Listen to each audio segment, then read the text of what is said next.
बात महाराष्ट्र की कर लेते हैं, जहां पर कोरोना कम होने का नाम नहीं ले रहा। वहीं सियासत अपने चरम पर है। पूर्व मुख्यमंत्री देवेंद्र फडणवीस ने एक बार फिर से उद्धव सरकार पर हमला बोल दिया है, जहां महाराष्ट्र में कम टेस्टिंग का आरोप लगाया गया है।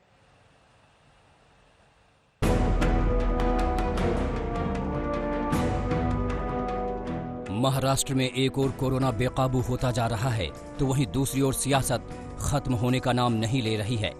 महाराष्ट्र में कोरोना के बढ़ते संक्रमण को लेकर सीएम उद्धव ठाकरे और पूर्व मुख्यमंत्री देवेंद्र फडणवीस के बीच बैठक हुई, जहां एक बार फिर फडणवीस ने महाराष्ट्र में कोरोना के टेस्ट कम करने का आरोप लगाया।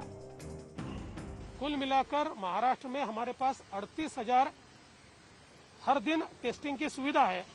हम 14,000 टेस्टिंग करते हैं। मुंबई में 12,000 की सुविधा हमारे पास है। हम 4,000 टेस्टिंग करते हैं और 4,000 में भी एवरेज 1200, 1300, 1400, कभी 1500 लोग पॉजिटिव वहां पर आ रहे हैं। इसका मतलब यह है कि जो हमारे यहाँ पर कोरोना का प्रादुर्भाव है वो बहुत बड़ा है, लेकिन हम लोग कम टेस्टिंग करके उसके नंबर्स को कम रखने की कोशिश कर रहे हैं। सियासत सिर्फ टेस्टिंग को लेकर नहीं हुई, बल्कि टेस्टिंग की कीमत को लेकर भी हुई।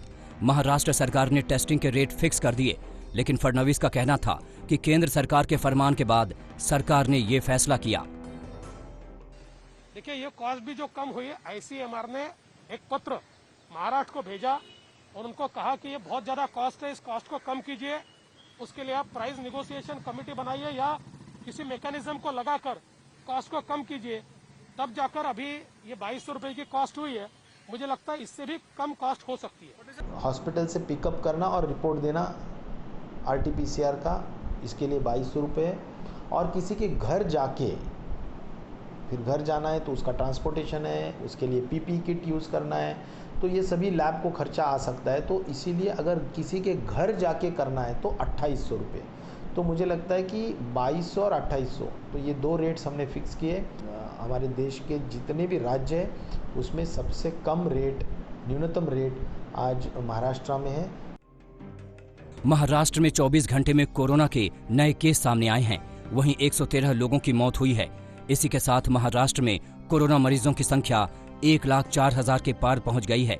वहीं 3,830 लोगों की अब तक मौत हो चुकी है। मुंबई का हाल सबसे बुरा है, जहां 56,000 से ज्यादा केस आ चुके हैं। वहीं मौत का आंकड़ा 2,000 से ज्यादा है।